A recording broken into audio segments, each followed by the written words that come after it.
말씀이 유튜브에 올라가면 어떤 사람들이 저를 찾아와서 아주 괴롭히고 힘들게 할지도 모르겠습니다. 오늘 말씀은 신랑을 기다리는 열처녀를 위한 말씀입니다. 오늘 교회에서 가장 큰 오해가 무엇일까요? 저는 그것을 성령 하나님에 대한 오해라고 생각합니다. 오늘 저희는 성령에 대해서 나누러 갑니다. 오늘 꽤 많은 사람들이 치유의 은사를 베푼다고 하면서 사람을 쓰러뜨립니다. 어떤 사람들은 성령을 받으면 감정이 뜨거워지고 환상과 계시를 보고 또 이상한 방언을 합니다. 저는 그것을 하나님의 영이라고 생각하지 않습니다. 성도 여러분, 하나님께서 성령을 보내주신 이유가 무엇일까요? 이것을 놓치면은 미련한 처녀가 될 수밖에 없는 것입니다. 성령께서는 우리를 교훈하시고 책망하시고 한 인간으로서 성숙하게 자랄 수 있도록 믿음과 용기를 주면서 하늘 도성으로 데리고 들어가십니다. 이것이 성령의 역사예요. 그래서 분명한 사실은 뭐냐면 우리는 성령 충만해져야 한다는 것입니다. 바울은 초대교회 성도들에게 성령 충만이 무엇인지 정확하게 설명했습니다. 골로새서 3장 16절 17절입니다. 그리스도의 사람이 너희 속에 풍성히 거하여, 하나님의 말씀이 풍성히 거해야 합니다. 말씀이 풍성히 있으면 성령께서 역사하신다는 것입니다. 너희 속에 풍성히 거하여 모든 지혜로, 자, 말씀이 풍성히 거할 때 어떤 것들이 생기나? 모든 지혜로 피차 가르치며 권면하고 시와 찬미와 신령한 노래를 부르며, 말씀이 충만하면 찬양이 나옵니다. 마음의 감사함으로 하나님을 찬양하고 또 무엇을 하든지 말에나 일에나 다 주 예수의 이름으로 하고 그를 힘입어 하나님 아버지께 감사하라. 이것이 성령 충만입니다. 우리 속에 말씀이 충만하면 성령께서 지혜를 주시고 해야 될 말을 주시고 가르칠 말을 주시고 찬미를 주시고 감사를 주시면서 삶을 풍요롭게 인도하신다. 1세기 성도들이 가난하고 핍박 속에서 힘들었지만 성령 충만을 받으면서 1세기를 통과하고 승리하게 된 것입니다. 그런데 오해하지 말아야 됩니다. 말씀 묵상만 하면 자동적으로 성령 충만이 아닙니다. 말씀 묵상하면 자동적으로 지혜가 생기고 찬미가 생기고 감사가 나오는 것이 아니에요. 오늘 우리는 그래서 성령을 살펴야 되는 것입니다. 성경에서 가장 중요한 진리는 성령의 역사가 이 타락한 죄인들 속에서 어떻게 역사하는지 그것을 아는 것입니다. 하나님께서 우리에게 성경 66권을 주셨어요. 그런데 이 66권을 사람들의 마음에 새기고 심어주게 하시는 것이 성령입니다. 성령이 없으면 알 수가 없는 것입니다. 예수께서 십자가 가기 전에 하루 전입니다. 그 마음이 어떠셨을까요? 이 12제자들을 놓고 이제 떠나야 되는 것입니다. 그 마음이 어떠셨을까요? 바로 그때 예수께서 성령을 소개하신 것입니다. 이제 내일이면 제자들이 크게 실망해서 두려워해서 도망칠 것입니다. 그걸 아셨어요, 예수께서. 더 이상 제자들은 주님의 도움을 받을 수가 없게 되는 것입니다. 그래서 예수께서 이제 성령께서 너희를 인도하실 것이다 라고 말씀하신 것입니다. 요한복음 14장에 그 말씀이 있죠. 요한복음 14장 16절입니다. 내가 아버지께 구하겠으니 그가 또 다른 보혜사, another comforter입니다. 또 다른 보혜사를 너에게 주사 영원토록 너희와 함께 있게 하시리라. 자, 질문 드리죠. 예수께서는 성령님을 왜 또 다른 보혜사라고 소개했을까요?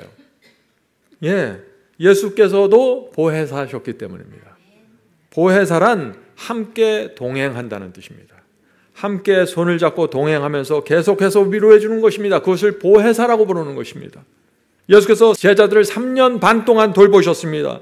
24시간 그들과 함께 하시면서 그들을 위로하시고 교훈하시고 책망하시고 잘못했을 때 고쳐주시고 이렇게 하나하나 가르쳐 주시면서 보혜사로 지내신 것입니다. 그런데 이제부터는 성령께서 내 대신 그 역할을 해주실 것이다. 성도 여러분, 성령이 필요합니까?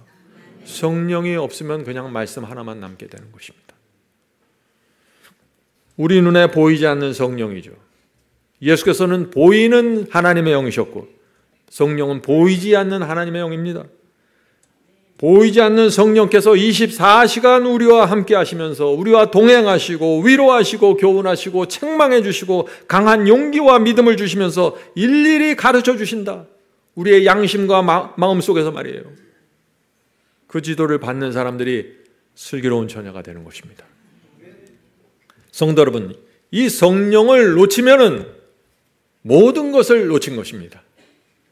난 성령만 모르지 다른 건 다 안다. 아닙니다. 잘못된 생각이에요. 다 놓친 것입니다. 그리스도인들에게 가장 두려운 것은 뭐예요? 성령 없이 사는 것입니다. 평생 교회 다녀도 그런데 이 성령 없는 신앙을 하면서 사는 사람들이 너무나 많은 것입니다. 그냥 율법만 붙잡고 교리만 붙잡고 어떤 원칙만 붙잡고 살아가는 거예요. 내가 이걸 갖고 철저하게 도를 닦아야 되겠다라고 생각하는 사람들, 성령을 놓친 것입니다. 성령의 호소와 능력과 권세가 있습니다. 그런데 이것을 모른 채 교회에 다닌다는 것은 참담한 것이죠. 우리가 성령의 역사를 연구할 때 가장 먼저 보아야 하는 것이 무엇일까요? 그것은 이것입니다. 자, 이 질문을 드립니다. 이 문제가 가장 중요합니다. 성령께서 어떤 사람을 찾아오십니까? 성령은 어떤 사람과 함께 하십니까? 성령께서는 모든 사람에게 역사하시고 인도하시려고 애를 쓰죠. 그러나 성령과 깊이 연결되는 사람들이 있다는 것입니다. 누굴까요? 필요를 느끼는 사람입니다. 심령이 가난해서 정말 필요를 느끼는 사람들, 성령이 없으면 안 됩니다. 제가 교리와 율법과 계명만 붙잡고는, 이 원칙만 붙잡고는 살 수가 없습니다. 도와주시옵소서. 요한복음 7장 37절 39절입니다. 누구든지 목마르거든 내게로 와서 마시라. 성령은 목이 말라서 생수를 찾는 자들에게 오는 것입니다.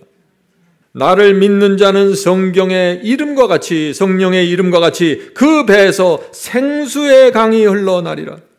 이는 그를 믿는 자의 받을 성령을 가리켜 말씀하신 것이라. 분명하죠? 영혼이 메말라서 만족하지 못하고 생수의 강을 그리워하는 사람들, 이런 사람들에게 성령이 찾아오시는 것입니다. 왜 그럴까요? 그런 마음을 갖고 있어야만 성령께서 인도하실 때 따라올 수 있다는 것입니다.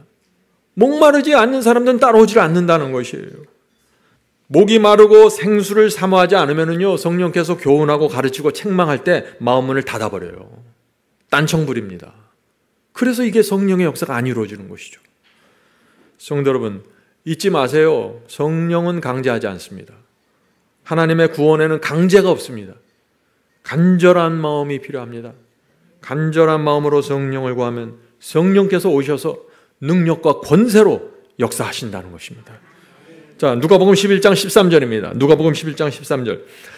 너희 하늘 아버지께서 구하는 자에게 성령을 주시지 않겠느냐 하시니라. 성도 여러분, 성령에 대해서 어렵게 생각하지 마세요. 정말 내가 부족하고 힘들고 외로워서 어려워서 성령이 필요합니다. 내가 아닌 다른 분이 와서 나를 도와주셔야 됩니다. 이 마음이 있는 자들에게 성령이 오신다는 것입니다. 왜 이것이 안 돼요? 이건 누구나 할 수 있는 것이지. 어렵다고 생각하지 마세요. 성령이 어려운 것은 보이지 않을 따름입니다. 그러나 분명한, 바람이 불면 가지가 움직이고 가지가 꺾이는 것처럼 분명한 결과와 열매를 갖고 움직이신다는 것입니다. 자, 질문 드리죠. 성령을 구하기만 하면 될까요? 성령을 달라고 매달리기만 하면 됩니까? 오늘 많은 그리스도인들이 그냥 매달리기만 하죠. 주세요, 주세요, 얻고 싶습니다 하면서. 그렇다고 됩니까? 바울의 말씀을 들어보세요. 갈라디아 5장 25절입니다. 만일 우리가 성령으로 살면 또한 성령과 함께 행할지니. 행한다는 것이 뭐예요? Walk in the Spirit입니다. Walk in the Spirit. 우리가 성령으로 사는 사람이라면 성령께서 인도하실 때 워킹, 따라간다, 걸어간다, 성령을 따라간다, 이것입니다. 너무나 당연한 것이죠. 성령께서 우리 마음과 양심 속에서 이렇게 하라 저렇게 하라, 이것을 고쳐라, 이 진리를 세워라 라고 말씀하시는데 따라가지 않으면 무슨 소용이 있냐 하는 것입니다. 따라가지 않으면. 그래서 성령께서 역사하시고 가르치시고 호소하실 때 따라가야 된다는 것입니다. 리비엔 헤럴드 1908년의 기별입니다. 하나님을 겸손히 기다리며 그분의 인도하심과 은혜를 바라보는 자들에게만 성령이 주어진다. 성령의 능력은 사람들의 요청과 수용을 기다리고 있다. 여기 중요한 두 가지 단어가 나오죠. 요청과 수용입니다. 성령을 요청해야 되고 구해야 됩니다. 그리고 성령께서 오셨을 때 그분을 수용해야 된다는 것입니다. 다시 말해서 성령을 간절히 구하고 성령께서 역사하실 때 수용해야 된다. 무슨 뜻이에요? 굴복해야 된다는 것입니다. 성령 앞에 무릎 꿇고 성령님 가르쳐 주시옵소서. 따라가겠습니다. 이것이 성령과 동행하는 것입니다. 인생의 최고의 순간입니다. 하나님의 성령 앞에 내가 무릎 꿇고 있을 때. 계속해서 읽어보죠. 성령의 능력은 사람들의 요청과 수용을 기다리고 있다. 성령을 받아들일 때 모든 다른 축복들이 차례로 들어온다. 놀라운 말씀 아닙니까? 성령을 구하고 따라가야만 다른 축복들이 이어서 찾아온다는 것입니다. 성령이 없는 신앙에는 그래서 다른 어떤 하늘의 축복도 주어질 수 없다고 지금 말하고 있는 것입니다. 아니, 성령 하나님께서 인도하시는데 따라오지 않는 사람들에게 무슨 축복을 줄 수 있겠어요? 잘 생각해 보세요. 성도 여러분, 부모가 자녀들이 필요하다고 구할 때만 오십니까? 찾아갑니까? 아니죠. 부모의 지혜와 힘이 필요하다는 것을 이 자녀들이 잘 몰라더라도, 잘 느낄지 몰라도 부모가 그것을 깨닫게 해주고 필요를 느끼게 해주려고 노력하지 않습니까? 성령도 마찬가지라는 것입니다. 자, 크리스천 서비스 253페이지입니다. 우리가 성령의 필요를 깊이 느낄 때 그것은 이미 성령께서 우리 마음에 역사하고 계시다는 증거이다. 여러분이 성령의 필요를 느끼십니까? 마음이 메말라서 성령을 간절히 구하게 되십니까? 이미 성령께서 여러분에게 역사하고 있다. 시작해라 하는 것입니다. 거기서부터. 우리 마음속에 그런 마음이 저절로 들지 않습니다. 중요한 질문을 드리죠. 예수께서 왜 보혜사 성령을 사도들과 초대교회를 위해 약속해 주셨을까요? 왜 성령을 약속해 주셨습니까? 죄와 세상을 승리하라고 주신 것입니다. 복음을 전파하라고 주신 것입니다. 이것이 성령입니다. 요한복음 16장 18절입니다. 그가 와서, 성령께서 와서 죄에 대하여, 의에 대하여, 심판에 대하여 세상을 책망하시리라. 성도 여러분, 성령을 받으셨습니까? 그렇다면 그 성령이 책망을 하셔야 된다는 것입니다. 죄에 대해서 책망하시고, 의가 이것이라고 알려주시고, 심판에 이것이라고 하면서 우리를 심판에서 건져주시는 것입니다. 이런 역사가 나타나지 않으면 그것은 성령이 아니라고 지금 말하고 있는 것이죠. 여러분이 다니는 교회, 여러분의 신앙 속에 이 성령이 있어야 된다는 것입니다. 액트 오브 파슬 48페이지입니다. 수세기 동안, 에덴 동산 이후 수천 년 동안 축적되어 온 죄악이 성령의 능력으로 격퇴될 것이었다. 엄청난 말씀 아니세요? 이것이 예수께서 제자들에게 성령을 주신 이유입니다. 성도 여러분, 수세기 동안 축적되어 온 죄악이 성령의 능력으로 격퇴될 것이다. 이 말씀이 우리 마음에 박혀야만 승리의 복음을 하게 되는 것입니다. 날마다 성령을 구합시다. 그것이 살 길입니다. 그것이 구원이고 그것이 의의 길입니다. 자, 요한일서 4장 4절. 자녀들아, 너희는 하나님께 속하였고 또 그들을 이기었나니 이는 너희 안에 계신 이가, 성령께서 우리 안에 계셔서 세상에 있는 자보다 크심이라. 성령은 능력과 파워와 권세로 역사하십니다. 세상보다 훨씬 더 크고 위대하신 분입니다. 그래서 이 성령의 역사를 받으면 우리가 성령에 이끌려 가게 된다는 것입니다. 그래서 오늘 우리가 이 성령의 역사를 어떻게 받는지 이 문제를 살펴보는 것입니다. 첫 번째 단계가 무엇일까요? 성령을 받는 첫 번째 단계, 진리입니다. 첫 번째 단계, 진리. 진리가 무너진 상태에서는 성령의 역사가 확고하게 이루어질 수가 없어요. 우리가 진리를 깨닫고 정확하게 알아야만 성령께서 진리를 따라 우리를 움직이시거든요. Desire of Ages 671. 보혜사는 진리의 성령이라고 불리운다. 예수께서 보혜사 성령을 진리의 성령이라고 부르셨죠. 성령께서 하시는 일은 진리를 밝히고 보존하는 데 있다. 이것이 첫 번째 단계예요. 성령은 반드시 우리 마음의 진리가 무엇인지 보여주시고 밝혀주시고 세워주십니다. 이 역사가 없으면 성령이 아닙니다. 내가 병을 고치든 방언을 하든 무엇을 하든 이 역사가 기본적으로 없으면 그것은 성령이 아니라는 것입니다. 성령께서는 성경 말씀을 통하여 마음에 말씀하시며 진리를 심령에 새기신다. 이와 같이 성령께서는 죄와 잘못을 드러내시고 심령에서 그것을 내쫓으신다. 이것이 승리의 복음입니다. 성령께서 먼저 무엇을 주신다고요? 진리를 세워주시고 깨닫게 해주십니다. 진리에 맞지 않는 내 속에 있는 죄들과 잘못들을 보여주시고 그것을 쫓아내도록 허락하신다는 것입니다. 힘을 주신다는 것입니다. 그래서 우리가 성령께서 우리 마음속에서 역사하실 때 기도해야 되는 것입니다. 성령님, 제가 굴복합니다. 제 못된 성질과 죄를 포기하겠습니다. 진리와 충돌하는 이 악한 것들을 제가 포기합니다. 내쫓아 주시옵소서. 제가 굴복하겠습니다. 이것이 성령을 아는 사람의 기도입니다. Desire of Age 671, 672입니다. 진리가 성령으로 더불어, 그렇죠? 성령은 항상 진리와 더불어 움직이십니다. 진리가 성령으로 더불어 마음에 동반될 때에만 양심을 일깨우거나 생애를 변화시킬 것이다. 우리가 어떻게 양심이 일깨워지고 생애가 변화됩니까? 진리가 성령으로 함께 움직일 때입니다.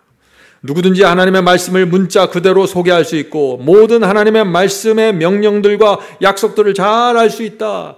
누구든지 알 수 있어요. 성령이 없어도 말씀과 계명을 이해할 수 있습니다. 그러나 읽겠습니다. 그러나 성령께서 진리로 깊이 감명시키지 않으면 반석 위에 떨어져 깨질 심령은 하나도 없다. 성도 여러분, 우리가 이것을 인정해야 되는 것입니다. 성령의 역사를 통해서만 내가 반석 위에 떨어져 무너지는 것입니다. 성령께서 나를 인도하시고 나를 지배하시는 궁극적인 목적이 뭐예요? 나를 무너뜨리고 새로운 사람으로 만드는 것입니다. 교육이나 지위가 아무리 위대하다고 해도 하나님의 성령과 협력 없이는 아무도 빛의 통로가 될 수가 없다. 성도 여러분, 우리가 지금 무엇을 살피고 있습니까? 성령이 없으면 아무것도 안 된다는 것을 지금 말하고 있는 것입니다. 성령의 역사가 없으면 진리를 이해할 수도 없고 진리를 이해한다고 해도 깨달을 수 없습니다. 또 성령이 없으면 우리 마음이 반석 위에 깨어질 수도 없고 빛을 전하는 통로도 될 수 없어요. 아주 무기력한 사람이 되고 마는 것입니다. 자, 이제 조금 더 근원적인 질문을 보죠. 우리가 말씀을 묵상하는 이유가 무엇입니까? 우리가 성령을 구하는 이유가 무엇입니까? 하는 질문입니다. 이유와 동기가 중요하죠. 성령의 능력이 내 마음과 삶 속에 나타나길 원하기 때문입니다. 그래서 말씀을 살피는 것입니다. 그런데 이 성령의 능력이 나타나려면 내 마음과 내 삶 속에 있는 쓰레기 같은 것들을 내가 분별할 수 있어야 돼요. 그전에는 이 쓰레기가 내가 좋았어요. 애착심이 있었습니다. 그런데 성령이 역사하려면은 성령께서 나와 함께 하시면은 이것이 좋은 것이 아니라 나쁜 것이었구나. 이것이 쓰레기였구나. 그것을 분별하고 치워야 한다는 것입니다. 이 일이 일어나려면 기본적으로 가장 필요한 것이 무엇이라고요? 진리가 필요한 것입니다. 진리라는 이 빛을, 분명한 빛을 받아야만 성령께서 그 빛을 근거로 내가 붙잡고 있는 쓰레기들을 보여주시고 버려야 될 죄들을 보여주신다는 것입니다. 성령께서 이렇게 우리를 인도하시는 것입니다. 성도는 왜 우리가 성경을 공부합니까?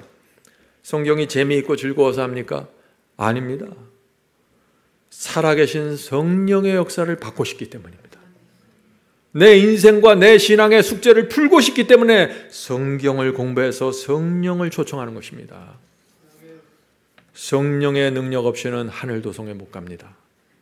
다 쓰러지게 되어 있습니다. 성도 여러분, 생각해 보세요.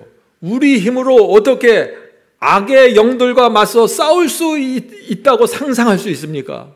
그건 안 되는 것이에요. 우리 힘으로 어떻게 옛뱀 마귀와 맞서 싸울 수 있습니까? 불가능합니다. 오직 성령의 능력으로만 승리할 수 있습니다. 성도 여러분, 지난주에 무너졌다고 실망하지 마세요. 그건 여러분 혼자 싸워서 무너진 것입니다. 성령께 가셔야 됩니다. 성령을 붙잡고 가셔야 됩니다. 오늘 교회에서 이 성령의 능력에 대해서 말하기가 너무나 힘듭니다. 왜 그럴까요? 오해와 무지가 너무나 심각하기 때문이죠. 오늘날 현대 기독교회를 다음 세 그룹이 지배하고 있습니다. 그래서 그 속에 들어가서 이 성령에 대한 진리를 나누면 계속해서 공격받고 저항을 받게 되는 것이에요. 자, 첫 번째 그룹, 교회를 지배하고 있는 첫 번째 그룹입니다. 그들의 삶과 마음이 죄와 부패로 얼룩져 있으면서도 스스로 성령 충만하다고 말합니다. 성도 여러분, 그들은 성령의 능력으로 죄와 세상을 이길 수 있다는 이 진리를 상상도 하지 못하고 있는 것입니다. 이것이 첫 번째 그룹이에요. 두 번째 그룹이 뭡니까? 이들은 정말 안타까운 그룹입니다. 이분들은 성경을 공부하고 경건하게 살려고 애를 쓰는 사람들이에요. 그런데 성령께서 내 속에서 내재하시는 이 역사가 무엇인지를 모르는 것입니다. 그래서 그냥 말씀에 순종하려고 도전하다가 다 무너져 버리고 낙담하고 절망하게 되는 것입니다. 미련한 처녀입니다. 그래서 성령의 능력으로 변화될 수 있습니다. 성령의 능력으로 죄와 세상을 이길 수 있습니다 라고 하는 말씀을 선포하면 어떻게 돼요? 눈치를 슬슬 보면서 긍정도 부정도 하지 못한 채 그냥 애매한 태도를 보이는 것입니다. 왜요? 말씀은 이해하는데 성령의 권세를 경험하지 못했거든요. 성령께서 내 속에 들어와서 죄와 악을 내쫓아버리는 그 경험을 하지 못한 것입니다. 그래서 확신을 가지고 아멘이라고 대답을 못하는 것입니다. 세 번째 그룹, 참담한 그룹입니다. 이분들은 성경에도 관심이 없고 성령에도 관심이 없습니다. 이들의 관심은 그냥 교회 생활이고 봉사고 친교입니다. 이걸 갖고 평생 교회 생활을 하는 것입니다. 성도 여러분, 지금 교회를 이 세 그룹이 뒤덮고 있기 때문에 성령의 능력으로 변화되고 죄와 세상을 승리할 수 있다 하고 설교하면 큰 저항과 냉대를 받게 된다는 것입니다. 이것이 지금의 현실이다. 성도 여러분, 제가 지금 무엇을 하고 있는 것입니까? 비판이 아닙니다. 사도들과 초대교회가 믿었던 신앙이 무엇인지를 지금 말하고 있는 것입니다. 바울은 초대교회 성도들에게 성령의 능력을 이렇게 소개했습니다. 로마서 8장 13절입니다. 너희가 육신대로 살면 반드시 죽을 것이라도 성령 없이 육신대로 살면 반드시 죽는다. 성령으로서 몸의 행실을 죽이면 살리니. 이것이 1세기의 복음입니다. 성령의 능력은 죄된 행실을 죽인다. 이 선언을 했던 교회가 1세기 교회고 그것이 승리의 복음입니다. 갈라디아 5장 16절 갈라디아 교회 바울이 또 이렇게 선포합니다. 내가 이르노니 너희는 성령을 따라 행하라. 그리하면 육체의 욕심을 이루지 아니하리라. 놀라운 약속 아닙니까? 성령을 따라 사는 성도들에게 죄의 욕망이 힘을 쓰지 못하고 주저앉는다는 것입니다. 전에는 죄가 왕노를 했는데 이제는 성령께서 내 속에 들어와서 왕노릇하고 은혜가 왕노릇 한다는 것입니다. 이것이 1세기의 복음이에요. 마지막 라오디게아 교회가 이 복음을 놓치면서 무너진 것입니다. 수많은 사람들이 그래서 미련한 처녀가 된 것이에요. 우리 모두 하나님께 충성하는 그리스도인으로 살 수 있다. 지금 제가 이것을 말하려고 노력하는 것입니다. 죄에 질질 끌려다니지 않을 수 있다.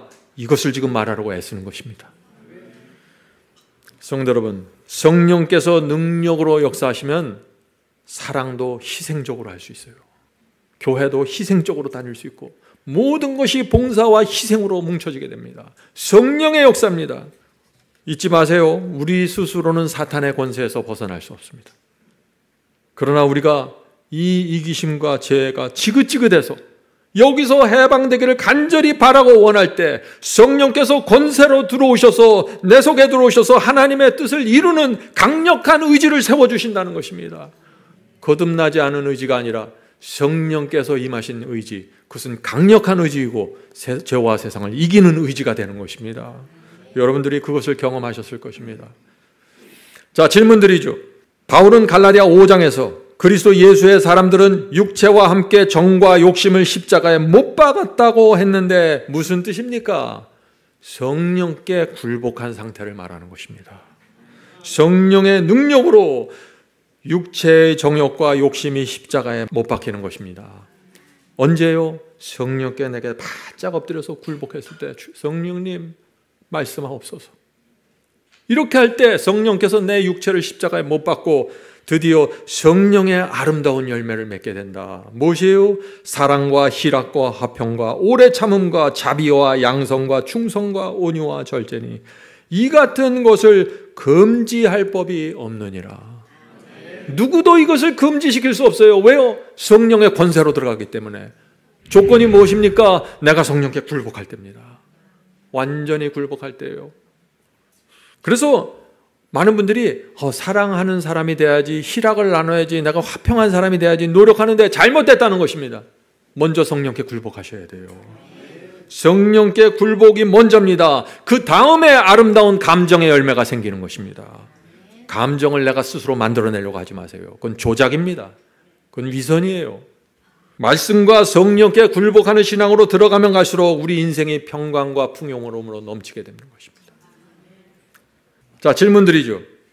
성령의 역사와 열매를 이해하지 못하면 어떤 일이 생깁니까? 억지로 내가 만들어내려고 하죠. 억지로 성령의 열매를 만들려고 합니다. 어떻게 해요? 찬송을 열심히 불러서, 열정적으로 불러서 내 마음을 뜨겁게 만들려고 해요. 내가 찬송을 부르지 말라는 얘기가 아닙니다. 찬송을 부르세요.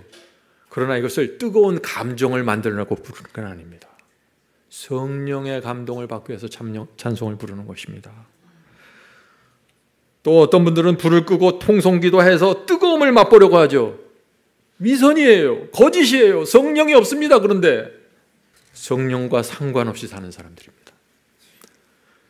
생각해 보세요. 말씀도 모르고 진리도 모르고 말씀에 순종하지도 않고 회개하지도 않는데 찬송을 불러서 열정적으로 무엇을 만들어내려고 해요. 그냥 감정 호르몬이 흘러나오죠. 성령의 열매가 아니라는 것입니다. 이해하십니까? 성령께서 그런 분들의 모습을 볼 때 마음이 어떠실까요? 너무나 슬픈 것입니다. 예수께서 보혜사 성령을 주셨는데 왜 이 사람들이 이렇게 살아갈까? Desire of Age 466입니다. 자신을 하나님께 바치기를 거부하는 영혼은 모두 다른 세력의 지배를 받게 된다. 성도 여러분, 우리는 두 주인 중 하나를 선택할 수밖에 없어요. 하나님께 우리가 굴복하고 하나님께 우리 모든 것을 바치지 않으면 자동적으로 다른 주인을 섬길 수밖에 없게 되는 것입니다. 우리는 어차피 종이에요. 두 주인 중 하나를 섬길 수밖에 없는 종으로 살아야 돼요. 그래서 한 주인을 거절하고 한 주인께 올인하고 바치지 않기로 선택하는 순간 곧바로 다른 세력으로 들어가게 된다는 것입니다. 그가 자유를 말할 수 있다고 할지라도, 많은 사람들이 그렇게 지금 나는 자유가 있다, 내 의지로 내가 선택할 수 있어, 이렇게 말할 수 있다고 할지라도 하나님께 자신을 전적으로 바치지 않으면 가장 비참한 종살이 가운데 빠져 있는 것이다. 사탄이 그의 마음을 지배하고 있기 때문에 그는 진리의 아름다움을 볼 수 없다. 그는 자신이 내 판단을 따르고 있다고 믿고 있지만 사실은 사탄의 뜻대로 움직인다. 이것이 팩트이고 현실입니다. 참 무서운 일이죠.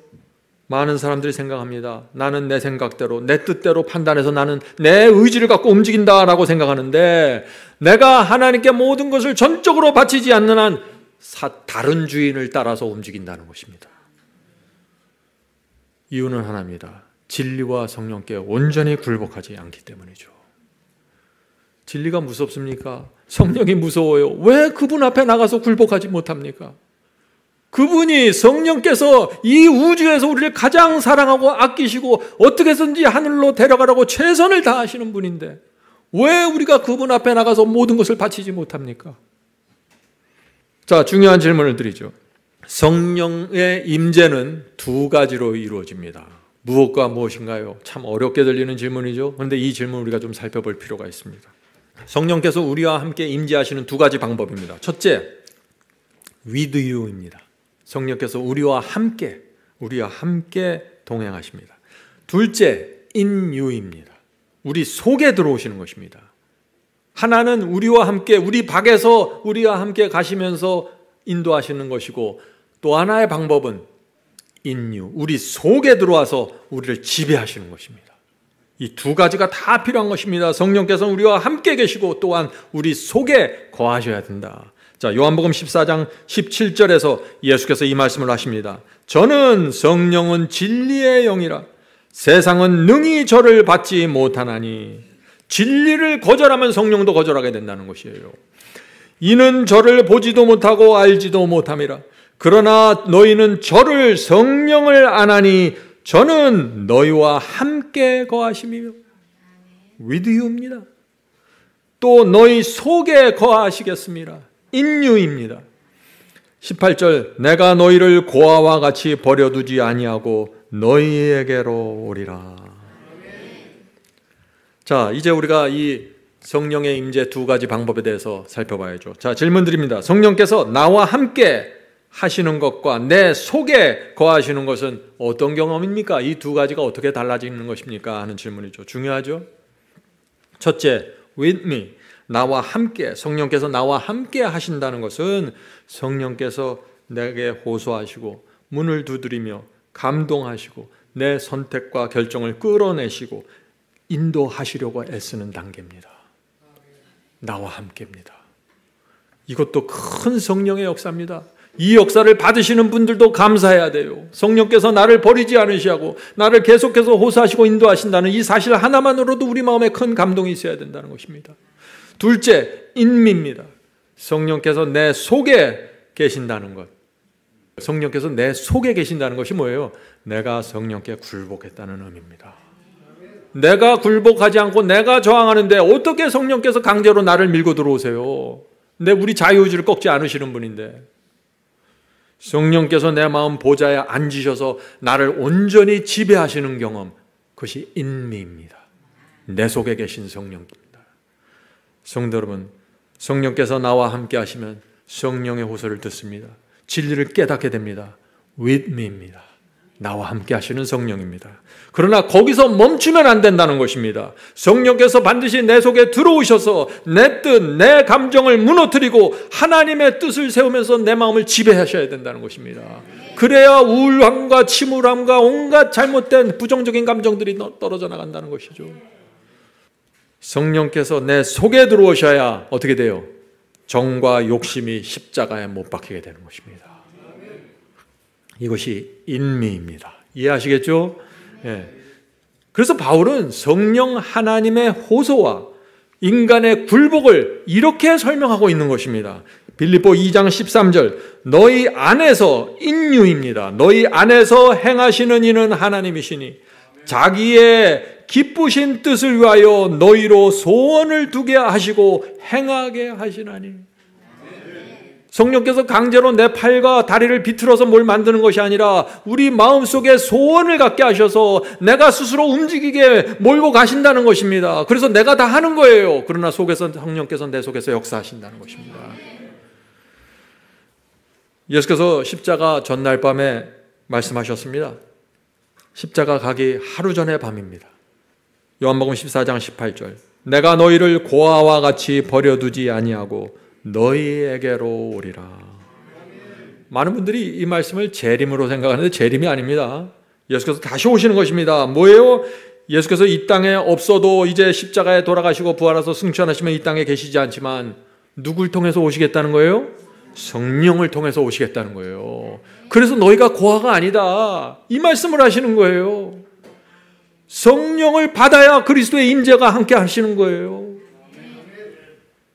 모든 역사는 그래서 성령을 통해서 이루어진다. 성령을 통해서 진리를 깨닫게 되고 성령을 통해서 죄를 승리하고 성령을 통해서 말씀을 전하고 성령을 통해서 변화되고 거듭나는 것입니다. 성령이 없으면 뭐가 되겠어요? 아무것도 되질 않는 것입니다. 성령께 굴복해서 성령께서 내 마음을 지배하시는 경험, 이것이 최고의 신앙이고 이것이 늦은 비로 가는 길입니다. 이것보다 더 이상의 높은 경험은 없어요. 성령께서, 하나님의 성령께서 내 마음을 지배하시는데 이것보다 더한 것이 뭐가 있겠어요?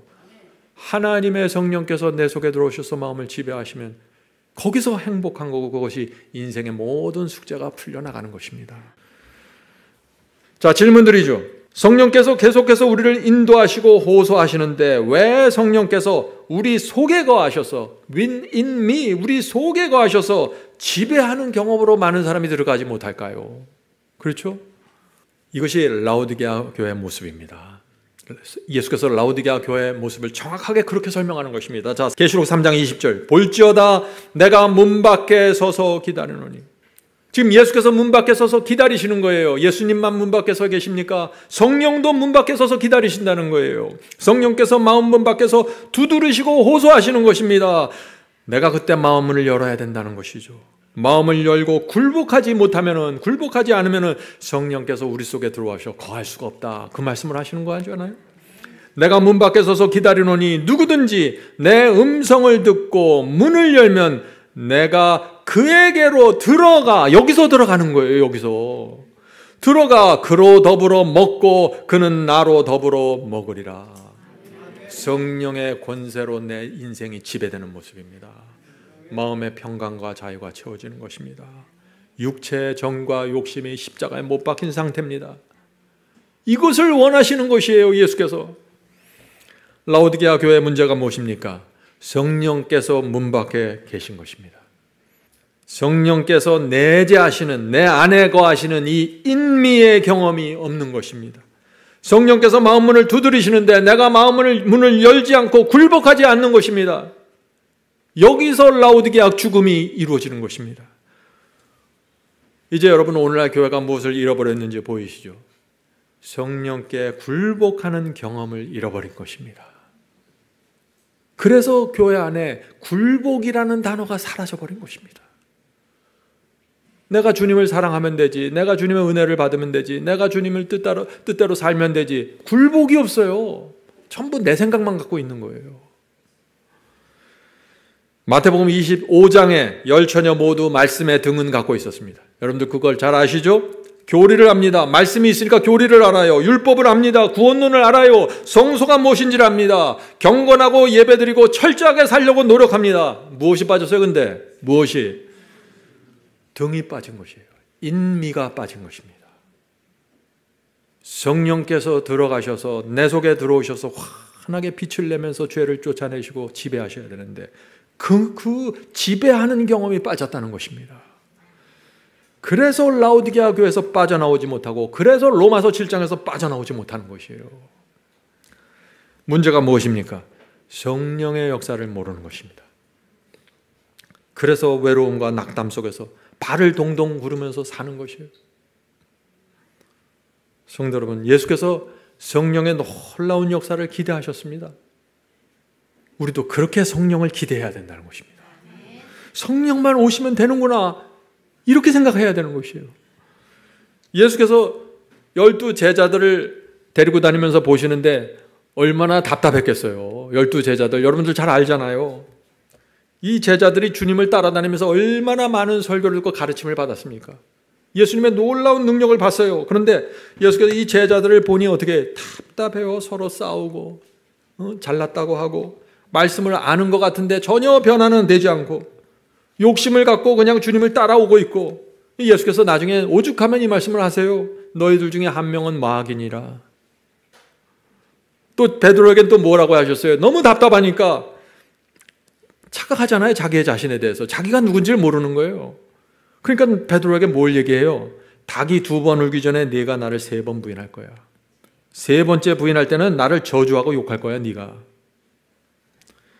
이런 기가 막힌 상황 속에서 이렇게 답답하고 처참한 제자들 앞에서 예수께서 무엇을 약속하십니까? 성령입니다. 여기서 약속해 주시는 것이 성령이에요.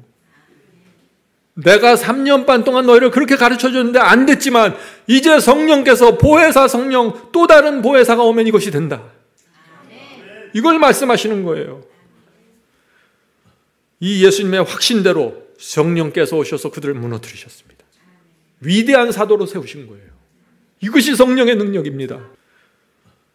성령은 제자들만을 위한 선물이 아닙니다. 그 똑같은 성령이 저와 여러분에게 날마다 주어지고 있다는 것입니다. 그걸 붙잡으셔야 돼요. 그래서 우리에게 희망이 있는 것입니다. 우리 속에 가룟 유다의 이기심과 배신하는 정신이 있을지라도 성령의 호소에 굴복하면 성령께서 내 마음을 지배하십니다. 사도와 같은 신앙으로 우리를 끌고 가신다는 것이에요. 베드로처럼 예수를 공개적으로 부인하는 그런 연약함이 있을지라도, 또 베드로처럼 자랑하는 성격, 우쭐거리는 뽐내는 성격이 있을지라도 해결책이 있다는 것입니다. 무엇이에요?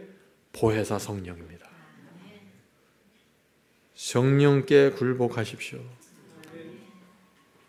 조용히 앉아서 성령의 호소와 음성을 묵상하는 신앙을 하셔야 됩니다. 성령께서 내게 뭐라고 말하는지 들어보세요. 그리고 기도하고 굴복하십시오. 거기서부터 변화가 시작되는 것입니다. 얼마나 단순합니까? 여러분은 주님을 사랑해요. 주님의 뜻대로 살기를 원하는 사람들이에요. 그래서 이것이 가능한 거예요. 그래서 이것이 가능한 거예요. 자, 질문드리죠. 예수께서는 너희는 나를 두고 다 흩어질 것이라 라고 말씀하셨지만 예수께서 제자를 끝까지 신뢰하면서 양육하신 이유가 무엇입니까? 예수님의 3년 반의 공생애를 보면 아유 나 같으면 저 12명 다 포기했을 텐데 그런 생각이 가끔 듭니다. 근데 예수께서 포기하지 않고 끝까지 데려가십니다. 가룟 유다까지 말이죠. 제자들이 승리할 것이고 위대한 사도가 돼서 땅 끝까지 복음을 전할 것이라는 그렇게 확신하신 이유와 근거가 무엇입니까? 도대체 예수께서 보혜사 성령이 있기 때문입니다. 그분께서 오시면 반드시 이루어내실 것을 믿는 것입니다. 성령이 유일한 답입니다. 요한복음 14장 16절 17절입니다. 내가 아버지께 구하겠으니 그가 또 다른 보혜사를 너에게 주사 영원토록 너희와 함께 있게 하시리니 저는 진리의 영이라 세상은 능히 저를 받지 못하리니 이는 저를 보지도 못하고 알지도 못함이니라. 성도 여러분, 세상은 진리의 영을 모릅니다.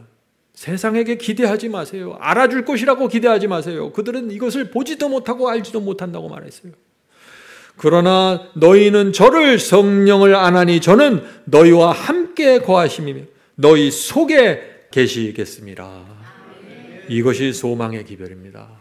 이것이 예수께서 가지고 있던 성령에 대한 신뢰와 믿음입니다.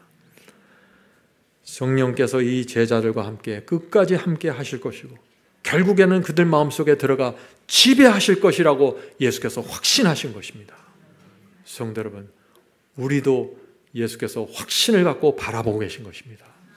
너희들이 부족하지만 제자들처럼 부족하지만 성령께 굴복하기만 하면은 초대교회 신앙으로 들어갈 수 있다고 확신하고 있는 것입니다.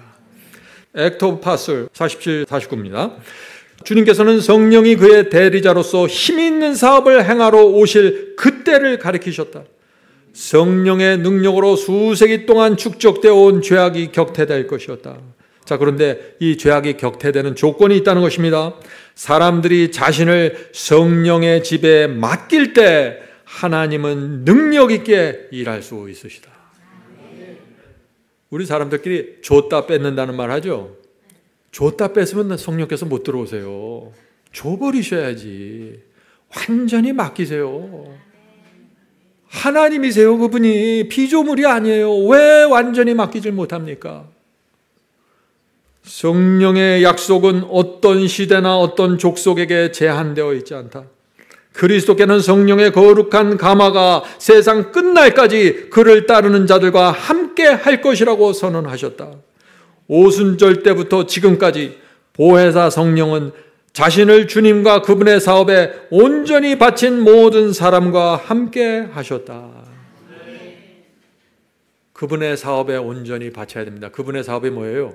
그리스도께서 중보하시는 하늘 성소의 사업을 말하는 것입니다. 그리스도께서 우리를 위해서 중보하시고 역사하실 때 온전히 마음을 바쳐라. 아침마다 하늘 성소에 올라가서 기도하라는 것입니다. 그분 앞에 온전히 굴복하고 하루를 시작하십시오. 먹고 사는 일에 올인하면 안 됩니다. 성령을 놓치게 됩니다.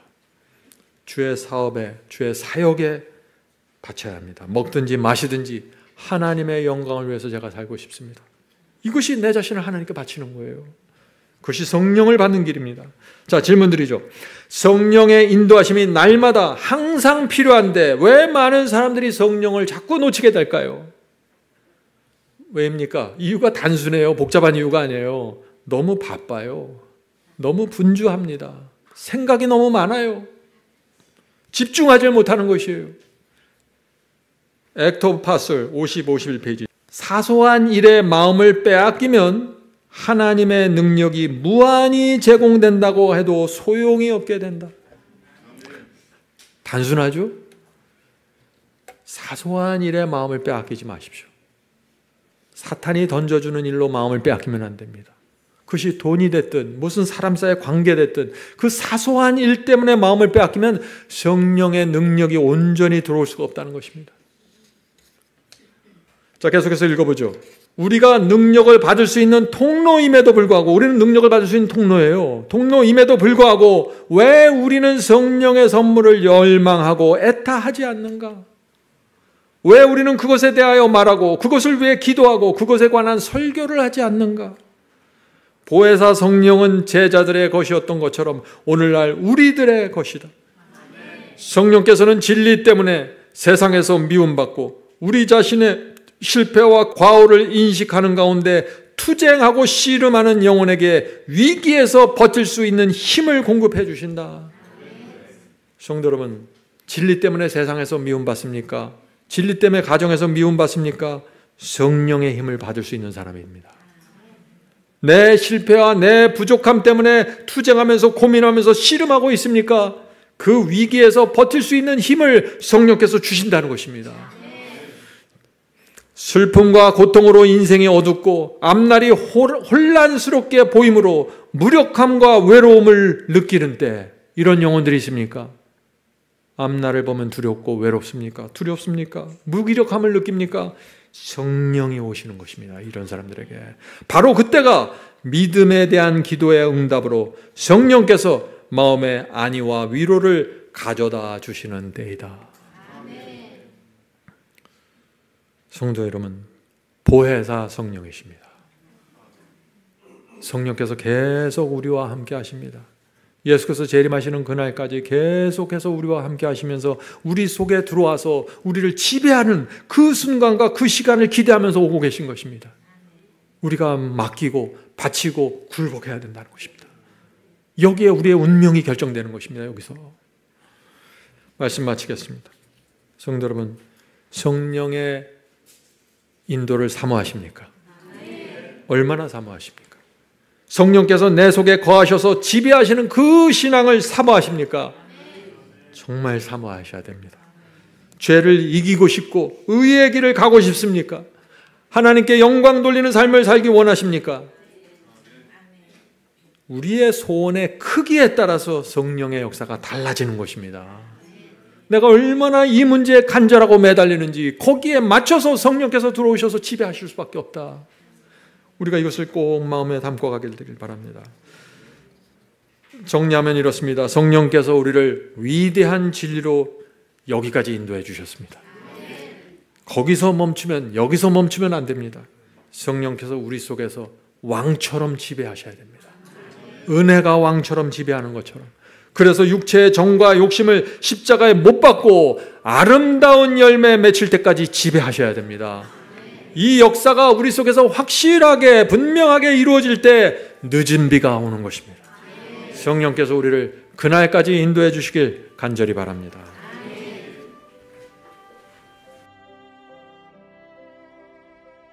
하늘에 계신 아버지, 저에게 진리를 보여주시고 또 보혜사 성령을 주셔서 감사합니다. 주여, 이제 조용히 주 앞에 나가 무릎 꿇고 성령께서 하시는 말씀을 듣는 그 중요한 신앙을 배우길 원합니다. 도와주시옵소서. 아직 저희가 부족하고 익숙치 않습니다. 주여, 계속해서 배우길 원합니다. 성령의 호소, 성령의 말씀 앞에 내 자신을 드리고 굴복하는 그 신앙으로 가길 원합니다. 축복해 주시옵소서. 성령께서 반드시 저희 속에 들어오셔서 지배해 주셔야 합니다. 이것이 안 되면 자꾸 정과 욕심이 내 속에서 올라와서 저희를 무너뜨리게 됩니다. 주여, 도와주시옵소서. 인생의 사소한 일로 흔들리지 않고 성령의 인도를 따라가는 훈련이 필요합니다. 주여, 지도해 주시옵소서. 주께서 이 땅에서 하나님의 영광을 위해 사신 것처럼 저희도 하나님의 영광을 위해 살기 원합니다. 성령으로 도와주시옵소서. 주여, 저희의 소원은 경건한 삶이고 말씀대로 순종하는 삶입니다. 변화된 생애를 원합니다. 성령을 통해서 저희 소원을 이루어 주시옵소서. 어떻게 해야 그 역사가 이루어지는지, 실제로 굴복하는 삶이 무엇인지 가르쳐 주시옵소서. 저희 삶 속 이곳저곳에 박혀있는 그 찌들은 죄들 싫습니다. 보여주시고 성령께서 인도하셔서 무찔러 주시옵소서. 내쫓아 주시옵소서. 죄를 이길 수 있는 능력으로 성령께서 임하여 주시고 이 세상의 노도와 같은 물결, 풍랑을 헤치고 복음을 전하는 자로 살 수 있도록 축복해 주시옵소서.